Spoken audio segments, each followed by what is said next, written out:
Halo semua, selamat datang di channelku Ningwang. Kali ini aku akan membahas nih sebuah buku yang menarik banget dan relevan dengan kehidupan finansial, yaitu judulnya The Psychology of Money, karya Morgan Housel.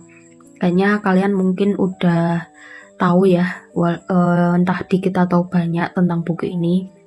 Jadi buku ini tuh nggak hanya membahas tentang cara mengelola uang, tapi lebih dalam lagi gimana pikiran dan perasaan kita itu bisa mempengaruhi keputusan finansial. Jadi kalau kamu tertarik dengan hubungan antara psikologi dan keuangan, jangan lupa simak video ini sampai selesai, oke? Nah, menurut Morgan Housel ya, dalam bukunya yang sangat terkenal ini kita diajak untuk memahami bahwa mengelola uang itu bukan hanya soal angka dan statistik, tapi juga soal bagaimana kita berpikir dan merasa tentang uang itu sendiri. Jadi kalau menurut Morgan Housel sih, perasaan ya dan pikiran kita itu juga penting ya dalam hal keuangan. Jadi bukan hanya soal hitung-hitungan yang kelihatan gitu ya. Nah, Husserl juga menekankan bahwa banyak keputusan finansial yang kita buat itu dipengaruhi oleh pengalaman pribadi. Jadi tiap orang kan pasti beda-beda ya. Lalu ada emosi dan bahkan kondisi sosial yang ada di sekitar kita. Nah, di video ini aku akan merangkum poin-poin utama di dalam buku ini dan gimana buku ini bisa membantu kamu dan kita ya bisa menjadi lebih bijak dalam pengelolaan keuangan. Oke, aku akan ngerangkum ada beberapa part yang menurutku menarik banget ya. Yang pertama yaitu sebenarnya uang itu emosional loh, bukan rasional. Nah, ini menarik banget. Husserl mengatakan ya bahwa di dalam bukunya uang itu seringkali melibatkan perasaan yang lebih kuat daripada logika. Keputusan keuangan seringkali dipengaruhi oleh ketakutan dan keserakahan, bukan hanya perhitungan yang rasional. Ini mengarah pada fenomena seperti ya kayak kita membeli barang mahal karena tujuannya buat status sosial, atau misalkan ada yang menjual saham dalam kondisi pasar yang buruk karena kondisi panik. Nah, kita sering berpikir bahwa semakin banyak pengetahuan finansial yang kita miliki, maka semakin baik kita dalam mengelola keuangan. Tapi sebenarnya kenyataannya tuh pengelolaan keuangan itu lebih banyak dipengaruhi oleh bagaimana kita mengendalikan emosi kita. Yang kedua ya, poin kedua nih, kekayaan yang terlihat bukanlah kekayaan yang sebenarnya. Nah, kadang ya kita tuh mengira kekayaan yang bisa kita lihat dari barang-barang yang dimiliki, kayak mobil mewah atau rumah besar, ya kayak apa ya, orang-orang yang kelihatan flexing-flexing gitu, kita anggap itu representasi dari kekayaan. Padahal Husserl sendiri menjelaskan bahwa kekayaan sejati itu apa yang sebenarnya tidak terlihat, yaitu uang yang disimpan, diinvestasikan, atau dialokasikan untuk masa depan. Jadi kekayaan itu sebenarnya adalah hasil dari kebiasaan menabung, berinvestasi, dan menghindari pengeluaran yang berlebihan. Nah, mungkin dari sini kamu baru tahu ya kekayaan yang sejati itu apa. Karena seringkali kita tuh terjebak dalam permainan kayak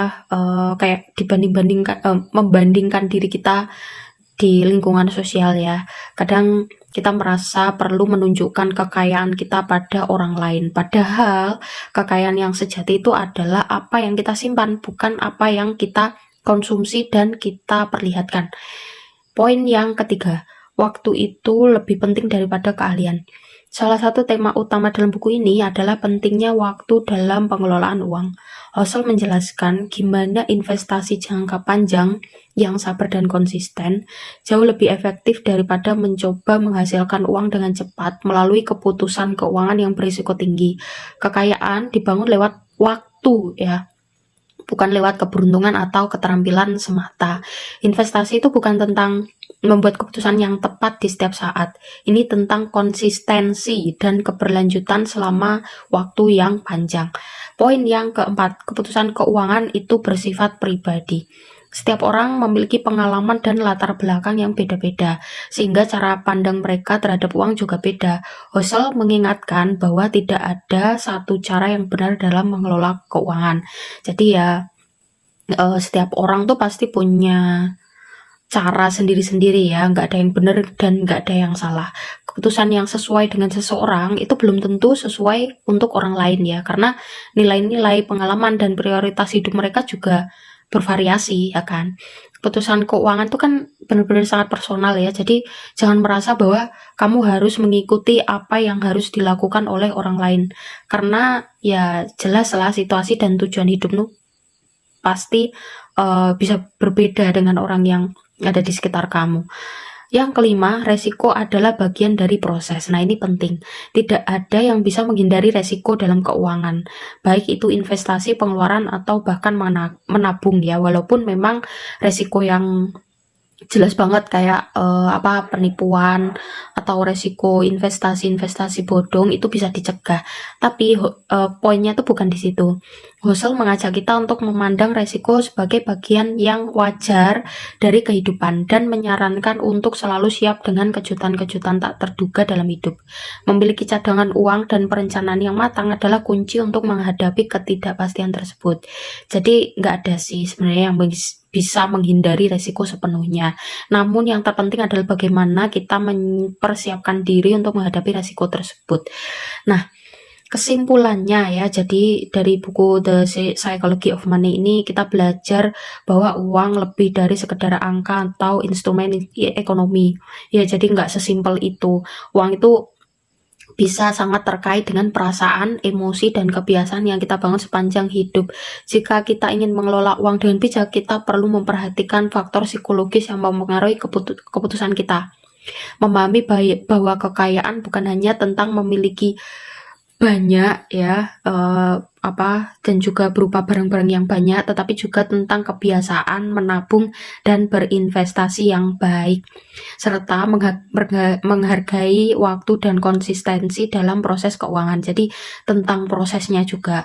Pada akhirnya Husserl juga mengingatkan pada kita untuk tidak terjebak dalam permainan perbandingan sosial, tetapi juga untuk fokus pada tujuan pribadi dan keputusan yang sesuai dengan nilai dan situasi kita masing-masing. Oke, jika kamu merasa video ini bermanfaat, jangan lupa ya untuk like, subscribe, dan bagikan video ini ke teman-temanmu.